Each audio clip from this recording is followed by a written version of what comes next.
ሰላም ጤና ይስጥልን ተመልካቾቻችን ከአንከር ሚዲያ ዝግጅት ክፍል ያክብሮ ሰላምታችን እናቀርባለን። የዕለቱን ዜናዎች ይዤ መጥቻለሁ። መሳይ መኮንን ነኝ።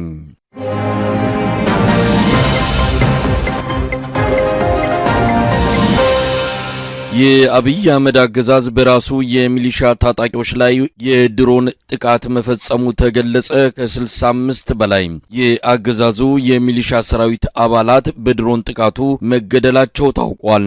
ሐሙስ ጠዋት በበለሳና በዋህግምራ ዞን አዋሳኝ አካባቢ ሳህላ ወረዳ ሰየም ድልድይ በተባለ ቦታ ላይ የሚንቀሳቀሱ የብልጽግና የሚሊሻ ሰራዊት አባላት ከሌሎች 40 ሰላማዊ ዜጎች ጋር በድሮን ጥቃት መገደላቸው በማረጋገጥ የአማራ ፋኖ ብሔራዊ ኃይል ሰሜን አማራ ቀጠና በላይ ዘለቀ እዝ ያደረሰን መረጃ ያመለክታል። በዛሬው ጥቃት 65ቱን የብልጽግና ሚሊሻዎችን ጨምሮ 105 ሰዎች በድሮን ጥቃት የተገደሉበት ክስተት በስካሁን ከፍተኛ ቁጥር ያለው ሰው በድሮን ጥቃት ሕይወታቸውን በማጣት የመጀመሪያው እንደሆነ ነው ለማወቅ የተቻለው።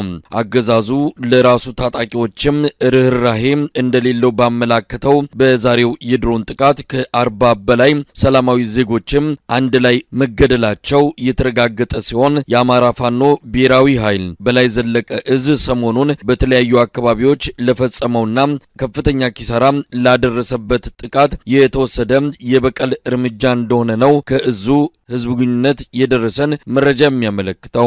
አገዛዙ የራሱን ሚሊሻዎች በድሮን ጥቃት ለመግደል የወሰነበት ምክንያት በትክክል ያልታወቀ ሲሆን በስህተት ነው ለማለት የሚያስችል አይደለም ሲል የበላይ ዘለቀ እዝ ህዝብ ግንኙነት ኃላፊ ዮሐንስ ንጉሱ ለአንከር ሚዲያ ገልጸዋል። ይህ በእንዲህ እንዳለ በተለያዩ የአማራ አካባቢዎች የሚካሄደው የህልውና ተጋድሎ ተጠናክሮ እየተካሄደ ነው። በወሎ ቀጠና ሰሞኑን በተደረጉ ውጊያዎች በርካታ ያገዛዙ ወታደሮች የተማረኩ ሲሆን ቁልፍ የሆኑ ቦታዎችም በፋኖ ቁጥጥር ስር መግባታቸው ተመልክቷል።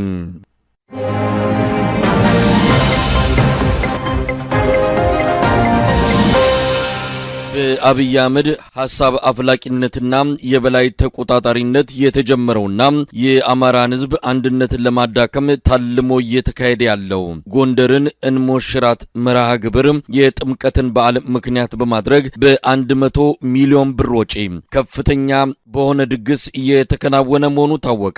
ከ50 በላይ ጋዜጠኞች፣ ቲክቶከሮች፣ የፊልም ባለሙያዎች፣ አርቲስቶችና ጸሐፊዎች ከፍተኛ ገንዘብ ተከፍሏቸው ለ10 ቀናት ጎንደር ከተማ መግባታቸውንም ያገኘነው መረጃ ያመለክታል። በአብይ አህመድ የታቀደውና ባለቤቱ ወይዘሮ ዝናሽ ታያቸውን ጨምሮ ፕሬዝዳንት ታየ አስቀስላሴ፣ የፌዴሬሽን ምክር ቤት አፈ ጉባኤ አገኘው ተሻገር፣ የኢንዱስትሪ ሚኒስትሩ መላኩ አለበል እንዲሁም የጎንደር ከተማ ከንቲባ አቶ ቻላቸው በአስተባባሪነት የሚመሩት ጎንደርን እንሞሽራት ፕሮጀክት ዋነኛ ተልዕኮ የአማራው ህዝብ በብልጽግናው አገዛዝ ላይ የጀመረውን ትግል ማዳከም፣ ለኦሮሚያ ብልጽግና የስልጣን ስጋት እንዳይሆን ማድረግ መሆኑን አንከር ሚዲያ ባገኘው መረጃ ላይ ተመልክቷል። ጎንደርን እንሞሽራት ፕሮጀክት ብልጽግና በአማራ ክልል ያጣው ተቀባይነት እንዲሁም እየተዳከመ የመጣው ፖለቲካዊና ወታደራዊ ቁጥጥር መልሶ ለማግኘት የታሰበ ሲሆን ለዚህም ጎንደርን ነጥሎ የማልማትና ከሌላው የአማራ ህዝብ ጋር ቅራኔ ውስጥ መክተት የጎንደር እንሞሽራት መርሃ ግብር ዋነኛ ተልዕኮ እንደሆነም ታውቋል። የፋኖ ትግል በተቀጣጠለበትና በርካታ ወረዳዎች ከአገዛዙ ነጻ በተደረጉበት በዚህ ወቅት ክልሉ ሰላም ነው፣ አሁንም ብልጽግና እያስተዳደረው ነው የሚል መልእክት ለማስተላለፍ ታቅዶ የጥምቀት በዓልን በማስታከክ መጠነ ሰፊ የገጽታ ግንባታ እንቅስቃሴዎች ከትላንት ጀምሮ በመካሄድ ላይ መሆናቸው ተመልክቷል። የጎንደር ከተማ በከፍተኛ የሰላም እጦት እየታመሰ ሆስፒታሉ ለአንድ ቀን ቀጠሮ 6 ወራትን እየሰጠ መሰረተ ልማቶች ተዘግተውና ፈራርሰው የጥይት እሩምታ በየቀኑ እየተሰማ ባለበት ቀጠና ከ100 ሚሊዮን ብር በላይ ወጪ በማድረግ በከፍተኛ ወታደራዊ ጥበቃ የ10 ቀናት ድግስ በጎንደር እየተካሄደ መሆኑ ነው የተገለጸው። ለእያንዳንዱ ጋዜጠኛ፣ ቲክቶከር፣ አርቲስትና ታዋቂ ሰው የአውሮፕላን ቲኬት 25,000 ብር፣ የ10 ቀናት የሆቴል ቆይታ በቀን 2,000 ብር አበል እንዲከፈላቸው የተደረገ ሲሆን ይህንን በማስተባበር የባህል ሚኒስትር ዴኤታው ነቢዩ ባዩ እንዲሁም ተጓዡ ጋዜጠኛ በሚል ራሱን የሚጠራው ሄኖክ ስዩም የብልጽግናው አገዛዝ የፕሮፓጋንዳ ክፍልን እየመሩ እንዳለም ተመልክቷል። በጥቅሉ ለጋዜጠኞችና ቲክቶከሮች እንደዚሁም ለአርቲስቶች ከ30 ሚሊዮን ብር በላይ መመደቡ ታውቋል። በኦሮሚያ ብልጽግና ባለስልጣናት ልዩ ትኩረት የተሰጠው የጎንደሩ ሰሞንኛ ትዕይንት የደመቀ እንዲሆን አባገዳዎችና የሀገር ሽማግሌዎች ወደ ጎንደር እንዲሄዱም ተደርገዋል። እናትዋ ጎንደር ለተሰኘው የሙዚቃ ኮንሰርት ከ20 ሚሊዮን ብር በላይ የተመደበ ሲሆን ድምፃዊ አስቻለው ፈጠነ፣ ድምፃዊ መስፍን በቀልና ሌሎች 3 ድምፃውያን የሙዚቃ ስራዎቻቸውን እንዲያቀርቡ ፕሮግራም ተይዞላቸዋል። ይህንን የሙዚቃ ድግስና የጎዳና ላይ ትርኢት የፊልም ባለሙያው ሰው መሆን ይስማው ከባለቤቱ ጋር እንዲሁም ትዕግስት ሲሳይ ከተባለች አርቲስት ጋር በመሆን እያስተባበሩት እንዳለም ተገልጿል። ሌላው የአጼዎች አዋርድ በሚል የተዘጋጀ የሽልማት ፕሮግራም ሲሆን በርካታ ሰዎች ለሽልማቱ ቢታጩም ብዙዎች ፍቃደኛ ሆነው ወደ ጎንደር እንዳልገቡ ነው የተገኘው መረጃ የሚያረጋግጠው። ለአጼዎቹ አዋርድ ከታጩትና ከተጠየቁት መሃል ፕሮፌሰር ኃይሌ ገሪማ አንዱ ሲሆኑ ፍቃደኛ ባለመሆን መቅረታቸው ተመልክቷል።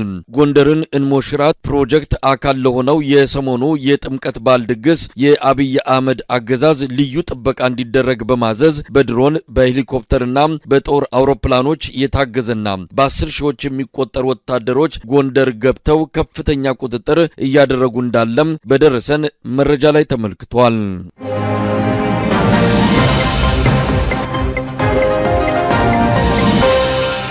የአፋር ክልል በይፋ ባልተገለጸ ወታደራዊ እዝ ስር እንደሚገኝ ተገለጸ። በሌተናል ጀነራል ተስፋዬ ቸኮል የሚመራው ወታደራዊ እዝ ካለፈው ሳምንት ጀምሮ ክልሉን መቆጣጠሩን ያገኘነው መረጃ ያመለክታል። ይህን በተመለከተም የመከላከያ ምክትል ኤታ ማዦር ሹም ጀነራል አበባው ታደሰ ለአፋር ክልል የጸጥታና ደህንነት አመራሮች ትዕዛዝና መመሪያ ማስተላለፋቸው ተመልክቷል።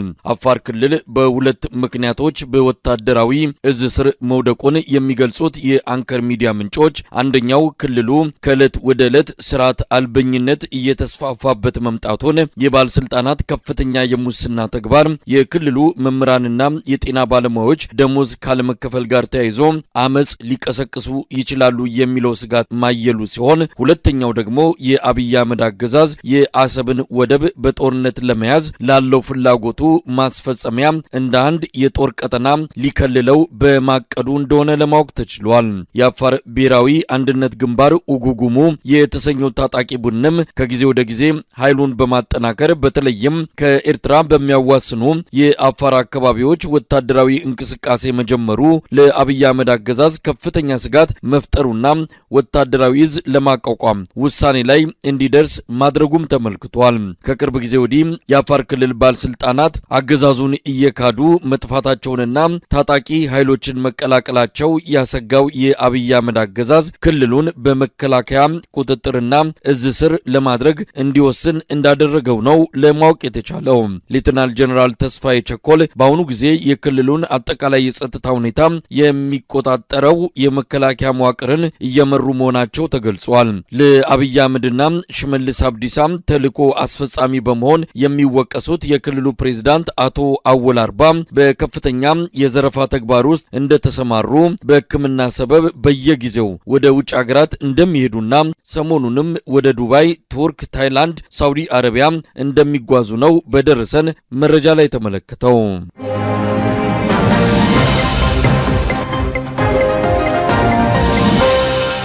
የኢትዮጵያ የኢኮኖሚ ማሻሻያ ፖሊሲ አደጋ ውስጥ መግባቱን የዓለም ባንክ አስታወቀ። ባንኩ ትላንት ባወጣው ሪፖርት ከአንድ ዓመት በፊት ተግባራዊ መሆን የጀመረው የማክሮ ማሻሻያ ፖሊሲ አሁን አጣብቂኝ ውስጥ ገብቷል፣ ትልቅ አደጋም ተጋርጦበታል ሲል ገልጿል። የዓለም ኢኮኖሚን በተመለከቱ ያሉ ሁኔታዎችን በተነተነበት የ2026 ጥር ወር ሪፖርቱ የዓለም ባንክ የኢትዮጵያ ኢኮኖሚ ከውጭ እርዳታ መድረቅና በሌሎች ምክንያቶች ምክንያቶች የተነሳ ክፉኛ አደጋ ውስጥ ይገባል ብሏል። የባንኩን ሪፖርት በተመለከተ አንከር ሚዲያ ያነጋገራቸው የኢኮኖሚ ባለሙያ ዶክተር ዮናስ ብሩ የአብይ አህመድን አገዛዝ እጅ ጠምዝዘው የኢኮኖሚ ማሻሻያ ፖሊሲውን ተግባራዊ እንዲሆን ካደረጉ በኋላ ውጤት አለማምጣቱን ተከትሎ እጃቸውን በመሰብሰብ ከደሙ ንጹህ ነኝ ለማለት ያወጡት ሪፖርት ነው ሲሉ አጣጥለውታል።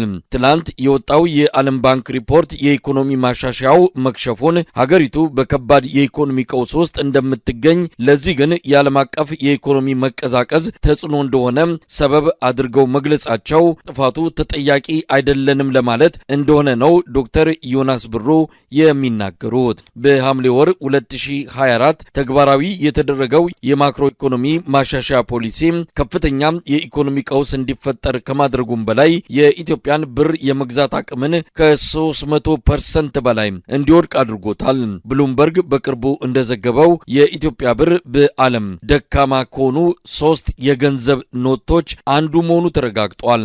የኢኮኖሚ ማሻሻያው የኢትዮጵያን ምጣኔ ሀብት በእጥፍ ወደ ታች እንዲወርድ እንዲዳከም፣ በአጠቃላይም ኢትዮጵያን ለከፍተኛ አደጋ የዳረገ መሆኑን የኢኮኖሚ ባለሙያዎች ይገልጻሉ። በቅርቡ በወጣ አንድ የመንግስታቱ ድርጅት ሪፖርት በ2026 ኢትዮጵያን ለቀውስ ከሚዳርጉ ምክንያቶች አንዱ የፋይናንስ እጥረት እንደሚሆን መግለጹ የሚታወስ ነው።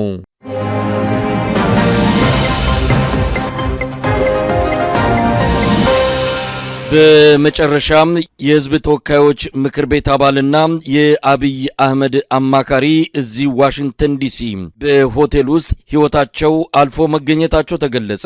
የተለያዩ የብልጽግና ባለስልጣናት በሚገኙበት የልዑካን ቡድን ውስጥ ተካተው አብረው እዚህ አሜሪካ ባለፈው ቅዳሜ የመጡት የምክር ቤት አባሉ ዶክተር ለታ ተስፋዬ ጁሌ ዋሽንግተን ዲሲ አጠገብ ክሪስታል ሲቲ በሚገኝ አንድ ሆቴል ውስጥ ነው ሞተው የተገኙት። ዶክተር የደምቢዶሎ ዩኒቨርሲቲ ፕሬዝዳንት እንደነበሩ፣ በወቅቱ በታጣቂዎች በርካታ አመራሮች ሲገደሉ እሳቸው ተርፈው አዲስ አበባ ጠቅልለው የገቡ ከ300 ሚሊዮን ብር በላይ በተፈጸመ የሙስና ወንጀል ተጠርጥረው ሊከሰሱ ሲሉ በአብይ አህመድ ውሳኔ ከእስር ያመለጡ የሳይንስና ቴክኖሎጂ ሚኒስትር ዴኤታ ሆነው ያገለገሉ፣ በሞት እስካለፉበት ጊዜ ድረስም በህዝብ ተወካዮች ምክር ቤት የኦሮሚያ ብልጽግና ተወካይ የፓርላማ አባል የሆኑ እንዲሁም ከቴክኖሎጂ ጋር በተያያዘ የአብይ አህመድ አማካሪ በመሆን ሲያገለግሉ እንደነበረ ነው ያገኘነው መረጃ የሚያመለክተው። ዶክተር ለታ ተስፋዬ የአሜሪካን ጉዟቸው 3ኛ ዲግሪያቸውን ከመቀበል ጋር የተያያዘ እንደሆነ የሚገለጽ መረጃ ቢወጣም አንከር ሚዲያ ባገኘው መረጃ ዶክተር ተስፋዬ ወደ አሜሪካ የመጡት ከመንግስት ከፍተኛ ባለስልጣናት ጋር በመሆን ነው። ዶክተር ለታ ተስፋዬ ከልዑካን ቡድኑ ጋር አብረው ውለው በሰላም ካረፉበት ሆቴል መግባታቸውና ጠዋት ላይ ግን በህይወት አለመኖራቸው መታወቁን የአርሊንግተን ፖሊስ ጉዳዩን እያጣራው እንደሆነ ባገኘነው መረጃ ላይ ተመልክቷል። ዘግይቶ በደረሰን ዜና ደግሞ ዶክተር ለታ ተስፋዬ አስክሬናቸው ዋሽንግተን ዲሲ በሚገኘው የኢትዮጵያ ኤምባሲ አማካይነት መወሰዱንና በሚቀጥሉት ቀናት ወደ ሀገር ቤት እንደሚላክ ታውቋል። የሞታቸው መንስኤ ግን በፖሊስም ሆነ በኤምባሲው በይፋ የተገለጸ ነገር የለም።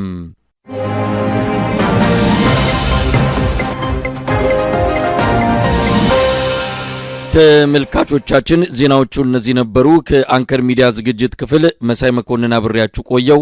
ጤና ይስጥልኝ።